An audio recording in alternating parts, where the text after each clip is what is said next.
Hey there, StarCraft fans! It's Falcon Paladin coming at ya with yet another edition of StarCraft 2 from Home Story Cup. It's going to be Serraaaaaal and Maruuuuu here on Abyssal Reef. Bottom right, it's Maruuuuu. Top left, it is Serraaaaaal. All right, man. So a TVZ of the highest levels for you today here on Abyssal Reef. An old map from older times. Makes me nostalgic, man. Nostalgic for StarCraft 2, back from Legacy of the Void.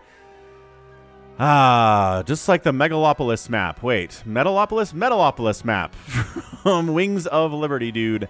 That map, oof. Peak StarCraft 2, in my opinion. So, Megalopolis is not the name of the map, but it is a movie that released in 2024. It cost like $200 million to make, got $13 million in box office receipts worldwide, and it was a huge flop, critically and commercially. So, we got ourselves a pool first play here from Serraaaaaal. Okay, just preparing for proxies from Maruuuuu. It's a two-player map.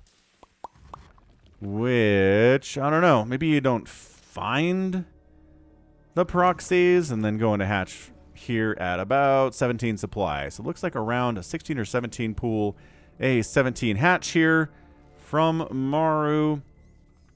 And the barracks is helping to wall off this and this because, yep, it all goes to the same place. So, really hard to wall off map here for Protoss and Terran. But Zerg, don't worry about that unless it's an offensive plan. So, no Reaper here. Just a Marine here on Abyssal Reef. This is going to be a Patreon game. For those of you who are supporting me at patreon.com/FalconPaladin for at least $1 a month, you get to see this a month before anybody else does on the YouTube channel. And if you're watching this the week of December the 20th, 2024, thank you so much for supporting me. I really do appreciate it. And if you're watching this in 2025, hello to the future. And tap that like button. Click it. Join Patreon. It's $1 a month, folks. $1 a month. That is a good amount of support. Anyway, what are we doing here, man? This Overlord gonna die. That's a win for Maruuuuu. Oh, yeah. Can he make it to this area? Like, the only place he can really hide. Oh, man. He's gonna make it, isn't he? Serraaaaaal knows, folks. He just knows exactly where to be with these Overlords. So they cannot be killed. That is not me. My Overlords die all the time. Third base coming in from Serraaaaaal. Nice. Metabolic boost here. Pulls entirely off gas. Cool. Wants to drone up a whole lot while having speedlings to deal with anything that comes his way. There's not a Reaper this time. So what's funny is he actually could have skipped speed and just droned his face off here and he'd be okay, but he doesn't know, right? He doesn't know what's going on. Slowling does get in, though, and does get a full scout off. So, I mean, cool. Cool by him. He sees the expansion. Overlord saw that, too. Sees a starport. And he signed up with a quick third CC here. Not this time from Maruuuuu. He does it a lot, but it's not in every game, is that fast third CC. So got to keep that in mind. Don't just assume that he's going to go crazy macro on you, because he doesn't have to. So this is a 2-base timing attack. It's going to be a little bit earlier than a 3-baser would be. Hellions moving out. More Hellions being produced. I feel like this is Hellbats. I'm going to look out for an armory, see if we can get that under production here or not. Maybe some Banshees would be good too for this attack, right? Marines, Banshees, all sorts of great stuff. And another Overlord gets saved by Serraaaaaal. Good grief, man. Kills a Marine and everything. Queens are just the answer to all. They're more expensive now, 175 instead of 150. And here's that weird mist that moves around. And, like, it dissipates when you look at it. And then when you come back around, it's back. It's a very weird effect. I don't remember this being here as much. But also, I wasn't playing on a computer as powerful as this in 2015. So maybe I didn't have ultra graphical settings set up, and this is a factor of the ultra. Because, yeah, can you see this? You can see this fog, right? Yeah, I'm wondering, as this fish is swimming around here on Abyssal Reef. Yeah, I'm wondering if that's a factor. It is Cloaked Banshees, by the way. Overlord comes in and totally scouts that it's Cloaked Banshees. Cool. So at this stage, what do we got? We got a lair? No. Cool. Spores it is, then. Let's toss a couple of those down. You saw it. Overlord died for that information. You better make spores. He is. Okay. So throwing up spores, getting a Roach Warren. And that third base is coming in for Maruuuuu here, closer to 5 minutes. So the pressure a little bit heavier here. Right. Cloak Banshee is going to be the next play. Third base rolling. Fourth base here, I guess. But tanks on this high ground really suck for this location. Maybe here. Maybe as Banshee comes in, gets a couple drone kills, and then hoofs it out of there. That cloak ability coming in handy. Yeah, expanding here with the Cloak Banshee is going to be difficult because the creep spread isn't out here yet. He's close to working on it. But definitely don't want this to be your fourth base unless you're the aggressor, right? Unless you're able to keep Maruuuuu back here the entire game, then taking this base is a bad idea. So yeah, hope you guys are having a good time in 2025 or whenever you're watching this. I'm reading the latest book in the Stormlight Archive series. It's a 10-book fantasy epic by Brandon Sanderson. Book 5 is called The Wind and Truth. It just came out, well, December 9th. So, like, whenever that was for you, because this is a Patreon game and time is weird that way. But, yeah, enjoying it. It's 1,330 pages. So, I am, woo, it is taking a while to get through, but I'm enjoying it. It's not like I hate my time inside this book, and that's always a good sign. Enjoying it. Good characters I like spending time with. Banshees getting picked, or picking off again, getting picked at, too, a little bit. By these queens. Hellions get chased away. Medevacs being added in. +1 attack, +1 armor. Marine. Reactor marine production. All sorts of good stuff. And here we are on the move out. Like I said, a little bit earlier of an attack. 6 minutes rather than 7.5. Because this third base is later, right? So that means your attack gets to be earlier. And keeps Serraaaaaal off kilter just a little bit here. Sniping that tumor. He wanted it so bad he gets it at the last second. That's why you have multiple tumors in each location. And multiple queens to boot. Changeling heading out. The grossest thing. Yeah, it's like horror movie stuff. Immediately dies as soon as it turns into a marine. And Serraaaaaal does take this base. Okay. Yeah, so not this one, but this one, which still can get hit by siege tanks and stuff from the low ground. Marauders can hit there too, which totally sucks. But I think Serraaaaaal has decided he can handle it, and he probably is. So 7 minutes here, Marines, medics, ready to go. 50 workers behind it. 68 drones, however, is really problematic here.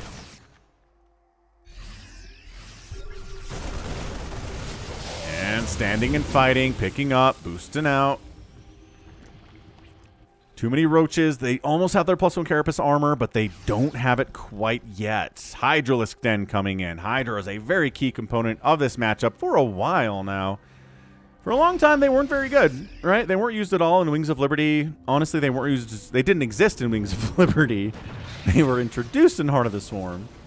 And then they weren't used that much in Heart of the Swarm. And then they were used a lot in Legacy of the Void, because there was a time when the upgrade for the range and the speed for Hydralisks was the same upgrade, and like Hydra busts were impossible to stop. It was crazy. But yeah, then they kind of settled into a decent niche here. Turns out they're pretty good in conjunction with Banelings and Lings and Vipers, and Zergs have been kind of leaning on them ever since, which is good. I think Hydras deserve a place in the current meta in StarCraft 2. They've been around since Brood War. They've been a backbone unit of Zerg for a very long time, and I'm glad to see them doing that here.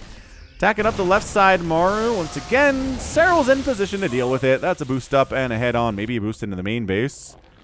Maybe a boost over here. No, into the main base we go with these medevacs while dropping on the other side. Banshee did have 9 kills on that Banshee, but dead. The unload inside the main base causing some issues. Sniping an extractor. The guaranteed damage is guaranteed. Lurker aspect getting fired up here. Creep spread pushing. Boosh, boosh. Let's riggedy rock. Medevacs being added in all the time. And yeah, there is an armory, but at the end of the day, I don't think it was for Hellbats, actually. Seems to be just for vehicle weapon attacks, which is great. So yeah, just this is very, very classic Marine medevac stuff that's been around since the beginning of StarCraft, since the beta, since the alpha. And, you know, it's hard to deal with, and it totally sucks for Zergs. It's a really powerful tool for Terrans, and they're going to keep using it till the end of time. These guys get shoved away by the sheer number of roaches that are there. 6 drones have gone down here, but nice corrosive bile on that tank. Like I said, low ground siege tanks are problematic. Hellbats here, too. This is looking good. Maruuuuu on the push out. Serraaaaaal has a bigger army, but it's roaches and Ravagers. The Lurkers are going to help a lot here if they can join this party. Medevac gets killed by a spore. A little bit of sloppy control there from Maruuuuu. That's okay. He can overcome it. Siege tanks, Marines, firing on this 4th hatch. Can he save it? He's going to try to go for it. Now the Lurkers are done. So where do we put the lurkers where we can save this hatch? Looks like he's not going to save it. He's not going to save it. Hatch is down. Wow. Good kill by Maruuuuu here. Slow, you gotta defeat an elite Zerg player like Serraaaaaal by killing their hatcheries and killing their drones. More so their hatches, honestly. But if you can get both, by all means, do it. Drone deaths are good. Hatchery deaths are better because that is the production factory, right? That makes everything. And if the Zerg macro is slowed down by 20% because he killed one of their hatcheries, that's a great pickup. That's the math. Seismic Spines getting fired up. Range upgrade for Hydras happening here too. Maruuuuu pushing on these lurkers a little bit. Siege tanks getting some hits off on those lurkers would be great. But he unsieges and backs out. Trying to attack in two places at once here is going pretty well for him. Whew. Adaptive Talons getting fired up here from Maruuuuu. Wow, for Maruuuuu, but from Serraaaaaal. That's who the recipient is Maruuuuu of these Adaptive Talons. Nobody wants to knock down these rocks, intriguingly. I mean, Serraaaaaal probably should have knocked them down a minute ago. There's the Viper play. As the Viper comes in, abducts a tank, bam, dead. Instant death sentence on that guy. Just like Spawn Broodling in Brood War, guys. It's exactly what that upgrade is. Marching up the left or the right side here. Lurker Spines, shoving them away. Maruuuu's maxed out. Serraaal's maxed out. Serraaaal has a bank. There's a counterattack over here. Just one lurker, right? A couple lurkers actually in this position. Boop, boop, boop. Killing some SCVs. La, la, la, la. Messing with the economy just a little bit. 6 SCVs have gone down. 18 drones total have died. This refinery is going to die. It's an SCV pull. It's a big response from Maruuuuu here. That's just not... It's too much of a response. He brings the entire army home to deal with 2 lurkers. Look at this. Serraaal's like, cool, I'll expand. I'll remax. I'll get some upgrades. I'll make some dropper lords. Get some +3 missile attack here at 11 minutes, as one does. And now I'll be the one to pressure you for a minute. How's that sound, Maruuuuu? Maruuuu's like, crap. Maybe I shouldn't have brought everybody back home to deal with 2 lurkers. Yeah, you probably shouldn't have. Now, knocking these rocks down. Same rocks that are over here on this symmetrical map. Try to maybe push in and kill this planetary. There are like 3 tanks covering it. Okay, there's 2 tanks covering it. Also, those guys over that way taking out some lurkers. Nicely done. If they're not supported, lurkers are not supported by anything, and there's actual Marine Marauder attacking it, they will die. Ooh, going for that lunge again. Dude, Serraaaaaal. Okay, so the name of the upgrade is technically something else, but the ability that you get after the upgrade completes for your Hydras is called Lunge. So I'm just going to call it Lunge, because I think the other name is bad, and Samacron agrees with me. Check out the Falcon Paladin Hour, by the way. There's a link in the description to that. It's just a YouTube channel. We talk about StarCraft 2 tournaments. We talk about Warhammer, TV shows, movies, all that stuff. Attack coming in. Is there enough? No. Good defense there from Maruuuuu. Or from Serraaaaaal, rather, against the Maruuuuu. Adrenal gland getting fired up. Ghosts on the way, so Falcon happy on both those counts, obviously. Ghosts are more expensive in the current patch. 3 supply instead of 2 makes them pretty good. Pretty good indeed. Changelings, again, they trick observers. Nidus coming up here. Nidus Network being produced. Yeah, but Serraaaaaal just, you know, casually 74 workers. Big time everything going on happily for him. Nidus. Is that a Nidus or just a drop? That might be Dropper Lord Nidus's. Dropping the main base is the one I'm concerned about, though. This one has potential to really get some damage done. Queen's dead. Queen dead. Transfuse is not enough at this stage of the game. These are +3 attack Marines and Marauders, sir or madam.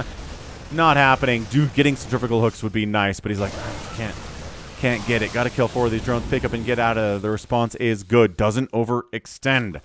Right? That is what separates the elite players from the very good players who are not elite yet.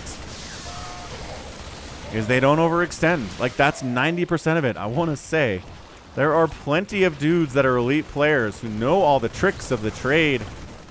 But they overextend. They can macro. They can micro. But they just decision-making is what lacks there. Nice parasitic bomb taking down that medevac. Excellent work there from Serraaaaaal, and Maruuuu's looking okay. He's looking all right, man. We're at 14 minutes. These changelings. Can he kill all of us? Yes, actually we can. All right.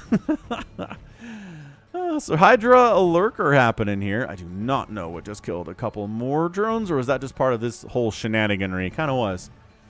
So yeah, on this map, lurker is going to be better because you can do this, right? Sensor towers, you can salvage them, and they're cheaper, but their scan radius, their detection radius is shorter, so less warning time when this happens, I guess you could say. Yeah, killing a planetary from the low ground. This lurker causing issues. Oh, coming on the other side, trying to take down yet another planetary with corrosive biles. Just big +3 hits. Can he get it? Yes, the repair is not enough somehow. Wow. I don't know if I've seen that work so well in a long time. Serraal's up 194 to 139 supply. Another orbital going to die. He just lunged. Did you see those guys flash orange for like half a second? That was a lunge. It's probably an accidental lunge, because I don't think he meant to lunge into a stationary orbital command that wasn't lifted off. But yeah, man, this is it. I don't want to simplify it and say it came down to Maruuuuu coming all the way home to deal with 2 lurkers with everything he had, but I feel like that was the tipping point. Serraaaal gets into hive tech, gets upgrades, right? He's now the one that's been pressuring with his entire army. Maruuuu's been the one defending. Been going for drops, mind you, like really, really good drops. That'd have been excellent, but dude, he has no cash. He's down 50 supply. Serraaaal expanding up here at the 1 o'clock position 2, and might as well take this 9 o'clocker while he's at it, because Maruuuuu doesn't want to push on this at all. Centrifugal hooks is finished. Banelings exist here. Vipers all over the place. Ghosts are more expensive. You can't just snipe everything under the sun anymore. Ah, Clem, why did you have to open your big mouth and say that Terran needed nerf? Ghosts needed a nerf, he said. And every Terran was like, hey, come on, man. Just because you're winning everything doesn't mean we are. Calm down, French guy. But Clem is an open and honest fellow. Serraal's done that before with Zerg too. Yeah, this is just not enough Terran. Look at this. Look how not enough Terran this is. It's not even close to enough Terran. That command center has to run. SCV's got to run out of here too. There are no Banelings, which is interesting. Kind of figured he wants some Banes here. He's got the centrifugal hooks upgrade, obviously. But dude is just going Hydra Lurker Viper. It's like he's trying to play a ZVZ. Snipe, snipe, snipe. Overseer's dead. That's why we brought 7 Overseers, because he can't snipe all of them anymore. Oh, this planetary being repaired. SCV's very injured. Okay, siege tanks causing problems. Snipe on the retreat. 1 hit gets off. Not as good as you'd expect it to. That was a couple patches ago where they made it so that the lock-on capability of snipe, you can run away from it a lot more easily now. +3 vehicle weapons on the way from Maruuuuu. Oh, supply cooldown also now gives supply depots 500 hit points, up from 400. So that's cool, I guess. +3 vehicle weapons. Tanks are going to be great against this Hydra Lurker stuff, and Banelings too, if we're honest. There are not really many Lings here. They've only got +1 attack. Yeah, siege tanks. EMP trying to catch those Vipers. It's a bit of a lag. There we go. Caster's like, it's not us who's lagging. And Serraal's like, fine, we're good. I don't know who HJP Beta is. We got a Nidus up in the main. Oh, no. Oh, no, it's a Nidus up in the main. All right, that's going to be problematic. And then the attack at the front here. Banelings, that's enough Banelings to take down a planetary, even if they don't have a +2 or +3 upgrade. Thank you very much. Production tab is 34 Zerglings. Nidus is inside the main base, causing creep. All sorts of issues, trying to snipe everybody before they retreat back into the Nidus. They get a couple of those lurkers, but not all of them. 23 SCVs die. Nidus up at the top right side here, too. Tank, tank, tank, tank, tank, tank, tank. Maruuuu's trying to find a way to deal with this. Tanks are not bad. I really feel like tanks are okay here. Unless the cracklings are jumping on top of them, right? +2 is now done for the Lings. They don't have +3. They won't for a minute. But look at these lurkers just walking. This is where all the ghosts are, so maybe don't be here. Snipe, snipe, snipe. Snipe, snipe, snipe. Yeah, that was a bad angle. Another planetary gets busted thanks to the power of Serraaaal. 7 more SCVs die, and he just pulls out. He's now expanded over here to this 9 o'clock position because why not? And another Nidus coming up inside the main. Is he blocking this ramp with changelings? So that units that just are sent up here get stuck? Dude, that's incredible if that's what he did. I want to see. I want to see someone try to come up this ramp and respond to this. But Maruuuuu says, full send we go. We ball. Yeah, looks like this hatch might actually die, but the main base of Maruuuuu is going to die. He needs to lift off bad. Banelings crashing in all over the place here. Snipe, snipe, snipe, snipe, snipe. Okay, pretty good. This ghost count is the biggest ghost count I have seen in the current patch, which says a lot. So yeah, that hatch is dead. Serraaaaaal could afford to sacrifice that one. He's not as worried about it. Cracklings with +2 attack all up in here. Taking tanks down. Nobody's trying to get up here and save this base at all. He's not even lifting off. Look at this Marauder get stuck. And he's going to get killed by Lurker Spines. Just barely. He's like barely on the edge of taking that. Maruuuuu on the other side. Kind of running out of steam, but he's got 104 supply of Terran. Blinding Cloud on the tank. EMPs on the Vipers, trying to chase those suckers away. Baneling connections. They don't do bonus versus Ghost, but Ghosts don't have a lot of HP anyway, and that's it. GG, his attack is shut down. The other side of the map, it is a disaster for him, and Serraaaaaal does get that win in 20 minutes and 36 seconds. So GG. Absolutely fantastic game there from Serraaaaaal. Resources lost, 35,000 to 35,000. Even resources lost in 20 minutes and a TVZ against Serraaaaaal is death. That's what I think. Yeah, 105 SCVs died, 3 planetaries got busted, 2 orbitals got sniped out, 18 tanks died, 32 lurkers died, which is a lot, but Serraaaaaal had so much more income today. Look at this. The last 5 minutes is nothing but blue across the board, and he just had too much going for him. 3 hatcheries down is one thing, but when he's the one who's pressuring you, he can do whatever he wants. You make more tanks, bam, he brings more lings in, he Niduses you constantly. He's everywhere, and if you want to know how to beat Serraaaaaal, I guess be Clem. That seems to work for Clem anyway. But yeah, just that one time, 2 lurkers showed up on Maruuuu's side of the map. Serraaaaaal said, haha, I've got you. And then Maruuuu's like, I've sent everybody home. I guess maybe he wanted to solidify his positions on the bottom right side of the map there, but that was not a great choice in my opinion. So GG. And that's going to be it from me. This has been Falcon Paladin coming at you with yet another edition of StarCraft 2 Legacy of the Void and a Patreon cast. Go ahead, hit that like button, hit that subscribe. If you like what you saw and what you heard today, you can also catch me on Twitter, Facebook, Patreon, and Twitch, all at /Falcon Paladin. And until next time, as always, thank you so much for watching, and you take care of yourself.